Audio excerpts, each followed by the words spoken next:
mountain, every river, every waterfall, the one and only God, the one and only God, the one and only God made it all. The God who made the date tree, He's the Lord who made the air.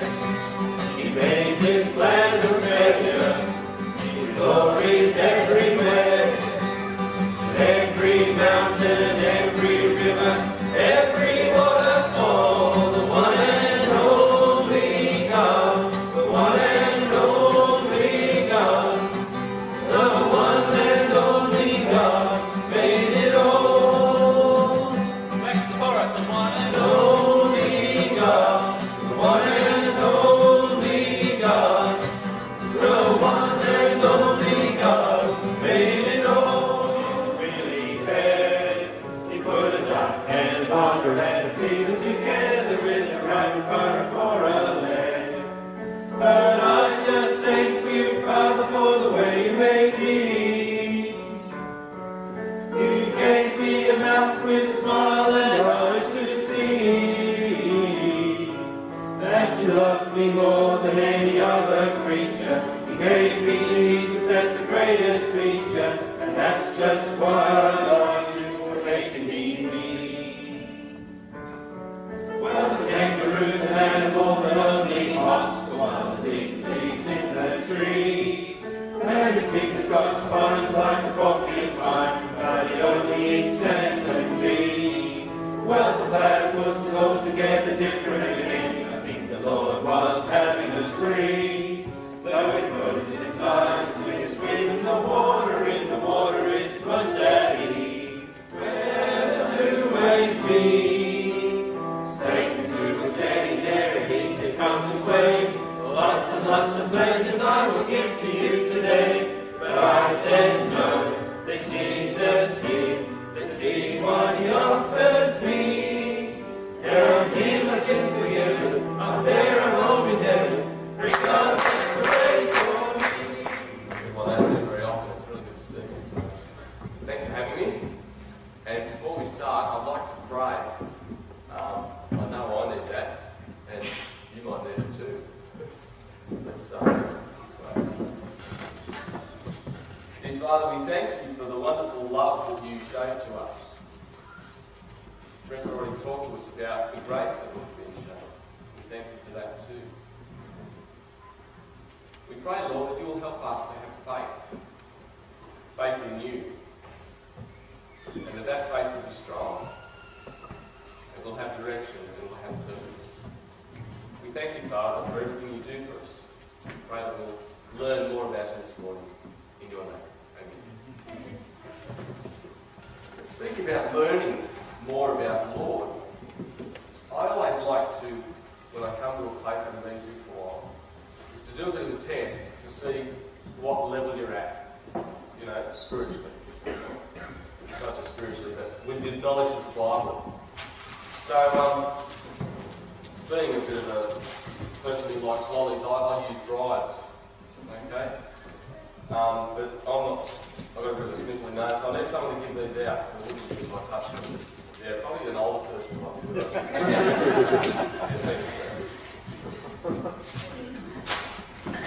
Hey, see that was a good rugby catch, which we won last night. Yes, go the lobbies. Go you good thing. What's that? They said the All Blacks. Yeah, well, I'll talk to you later. Ex-New Zealand, what do you expect? We've got a whole range of questions here, very easy to, some of them are a little bit harder. We might even be two stages of the hard ones. And it's first hand up, don't call it out, it's first hand up, okay? Oh yeah, what? Name one book from the New Testament. That's a go. Okay. Who was Israel's first king? This is multiple choice. Was it Adam? Was it Saul? Was it Samuel? Or was it David? Oh, yeah. No, it was close though. Yes. There might have been a bit of persistence given over there. Okay. That might be one of the harder ones, but here's an easy one. What or who did David knock down with his sling? Was it A, a pigeon, B, a road sign, C, a giant, or D, an innocent bystander? Yes? Oh yeah, well done.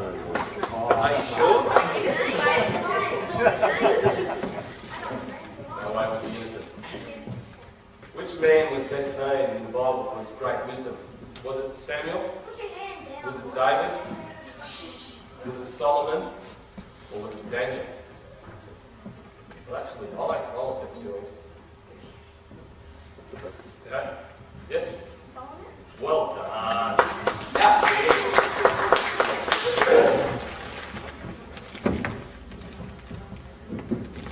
Okay, this is a really hard one.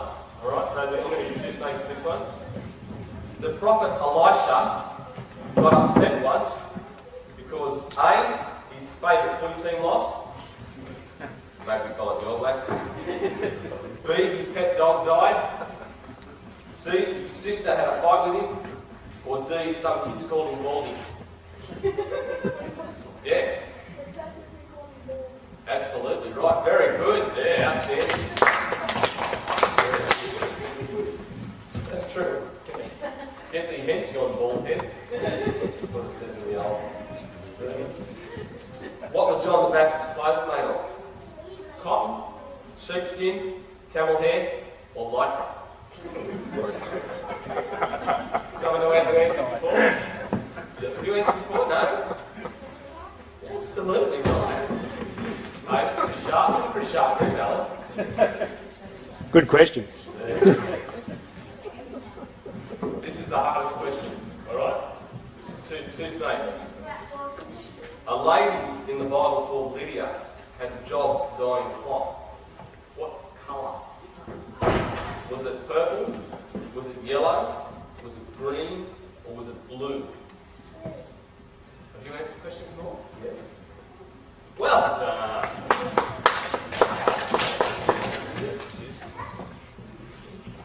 This is a true or false question. This is the second last question, so if you're going for a lolly, it's time to start limbering up, okay? Okay. There's a story about a talking donkey in the Bible, true or false? Someone who hasn't answered? False. No, we'll give them a lolly anyway. Anyone else want to have another go? Yes? True. Yeah!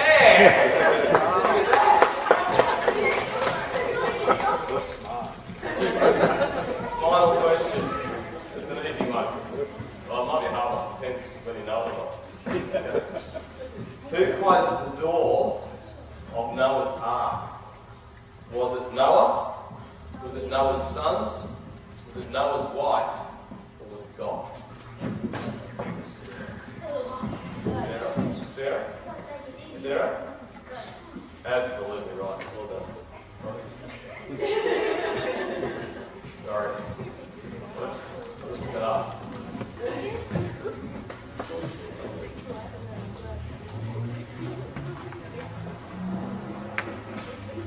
Well, thanks for that, Brett. Just check them, mate. Kids later. My kids can bring their phone.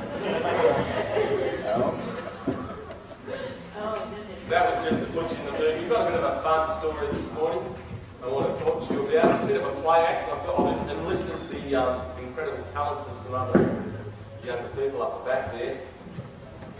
It's the story of Shadrach, Meshach and Abednego, which I'm sure you've heard before, but maybe not quite like this version. Alright? I'll give you a bit of background. It's set in the ancient city of Babylon. Now, the ancient city of Babylon was thousands of years ago. And there was a king there. His name was Nebuchadnezzar. Right? Let's practice that. Nebuchadnezzar. Very good. This king was pretty keen on himself. He thought he was a pretty good bloke. In fact, he started to stop even thinking of himself as a bloke and more of a god. So what he did, he got this statue of himself, and it was made entirely of gold, and and it was 30 metres tall. That's taller than the European hospital. So, a huge statue of gold. He set up on this plain outside Babylon. All right? Sorry. I got the scary again. And when he did, he sent out this royal decree. He. Now, this day, the royal decree of King Nebuchadnezzar, king of Babylon, ruler of nations and protector of his people, to all the princes, prefects, governors, advisors, councillors, judges, magistrates, and all the provincial officials of this great kingdom. People of all nations, hear this. On the plain of Dura, in the province of Babylon, the king has set up a gold large statue of himself. You are all invited to the dedication of this statue. If you're interested in a long life, I suggest you attend. When you hear the sound of the horn, the flute, the zither, the lyre, the harp, the pipes, and the other instruments, all will bow to the ground to worship King Nebuchadnezzar's gold statue. Of course, this is optional, but if you don't, you'll be thrown into the fiery furnace. Any questions? All right, let me give you the sums like this. All the important people in the kingdom are going to the statue. When the band gets down, you get down. If you don't, you're fried. Dig? All right. Now, there were 3 men in Babylon. Shadrach, Meshach, and Abednego, and even though they weren't from Babylon, they had been made governors, and as such, they were certainly required to attend this ceremony. But there was a big problem. See, these 3 served God, the one true God. And this one true God that Shadrach, Meshach, and Abednego so faithfully served and expressly stated that they should bow down to no other God except him. No other statue, nothing. That it was wrong to worship anyone or anything else. Were they going to compromise? Were they going to save their necks? I wonder. The day came, and all the officials gathered on the plain in front of the statue. The band drew a big breath and started to play. You should have seen it. Almost as one, the whole group fell on their knees and worshipped the statue of King Nebuchadnezzar as if he were a god. Well, almost everyone. There were 3 who didn't. Yes, who? That's what's all the time question. Now, there's some people who served King Nebuchadnezzar. They were his advisors. And they were Chaldeans, all right? And they were a bit sort of posh. I'm a Chaldean. Excuse me, sir. Excuse me, O great king. I could have sworn that you said that when the music played, everyone was to bow down. Is that right? Well, isn't that what you said? And worship that statue? That's correct. That's what I did say. And that if anyone didn't bow down, they would be thrown alive into the fiery furnace. Where they burned? The furnace over there? Yes, that's what I did say, you festering low-life Chaldean. Now, what's the point? The point is this, oh great one. I don't want to be a dog. But not everyone did. What? Who would be so foolish as to disregard a royal decree? Albert man? Well, it's 3 of your own governors. The Jewish lads, Shadrach, Meshach, and Abednego. Bring them into me here, now.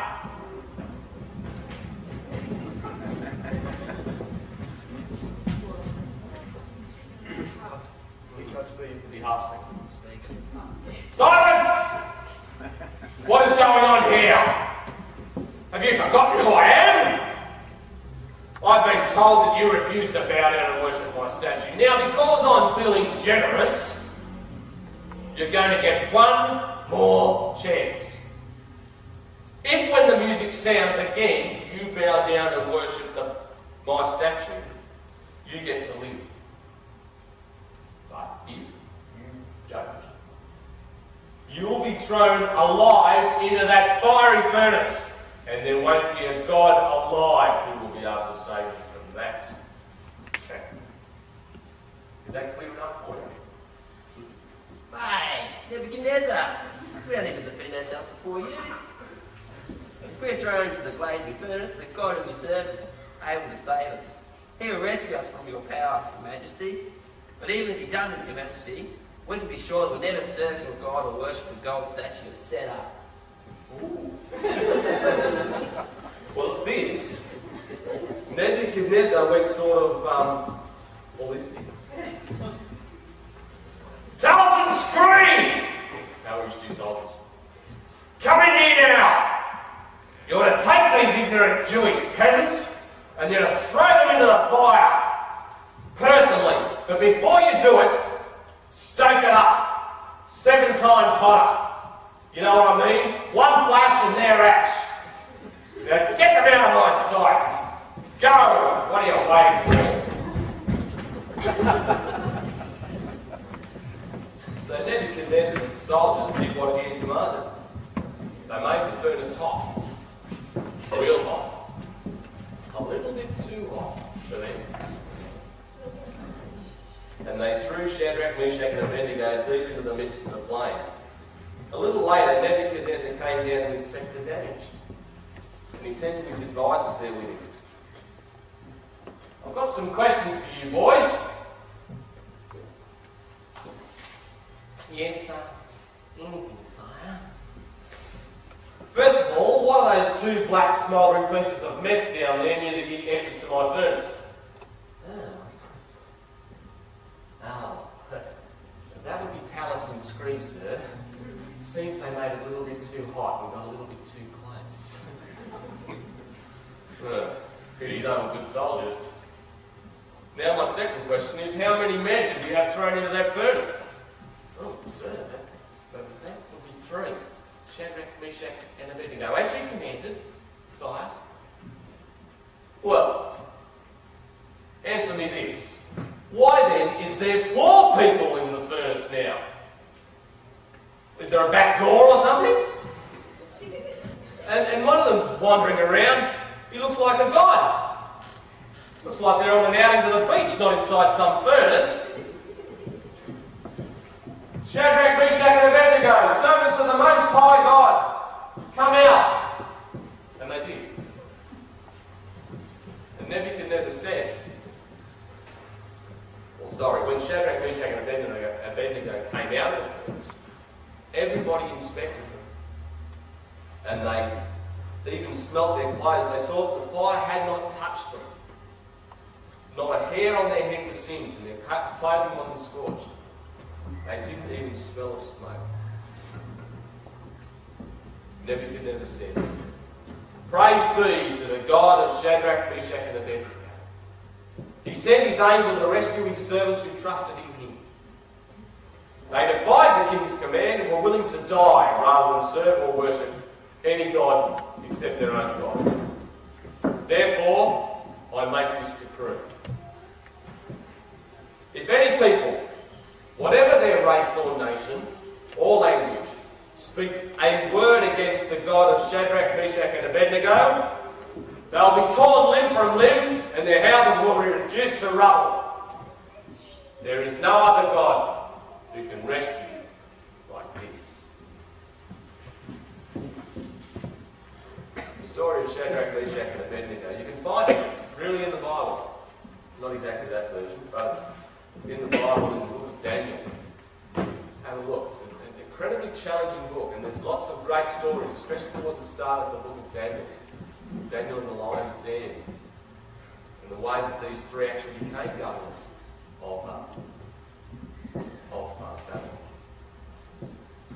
Shadrach, Meshach and Abednego were willing to put their faith in God into action. They believed in him and they followed him, no matter what the cost would be to them personally. This whole story is a story about faith. About faith in God. Big faith. Tough faith. Shadrach, Meshach and Abednego did not bow down to that statue, even though they knew it could have cost them their lives. Why? Why would they do that? Rhetorical. Because they understood a principle, a very important principle. And that principle is found in the Bible, so we know it's true. In the book of Hebrews, chapter 11, verse 6, it says this: without faith, no one can please God. Anyone who comes to God must believe that He is real.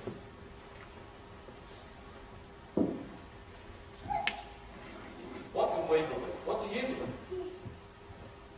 You might say, yeah, I reckon I believe in God. Why not? Can't hurt. Jesus seemed like a pretty nice bloke anyway. Maybe you think something like that.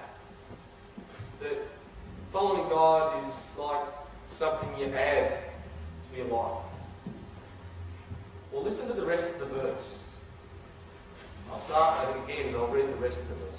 Without faith, no one can please God. Anyone who comes to God must believe that He is real and that He rewards those who truly want to find Him. Who truly want to find Him. The old version says, who earnestly seek Him. It doesn't sound like just adding Jesus to your life, like starting up yoga classes or taking on a club membership is really going to cut it, isn't it? Earnestly seek Him. Truly want to find Him. Now there was another fellow with great faith in the Bible. His name was Joshua. And he, for a time, he was actually the leader of Israel, the whole nation of Israel. And towards the end of his life, he said this to all the people in Israel: all you people, this whole nation of Israel, choose today who you're going to serve. Could be God, it could be these false gods in this land where you're living. But make your choice. Choose who you're going to serve. But as for me and my house, we're going to serve the Lord.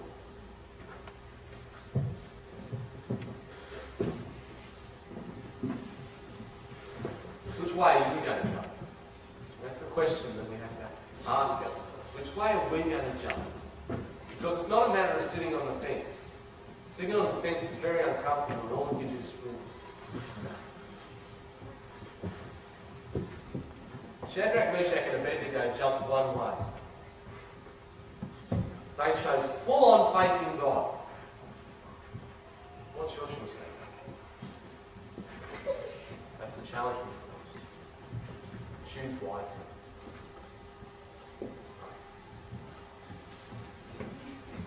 Dear Father, we thank you for the story of Shadrach, Meshach and Abednego, three young men who had great faith in you.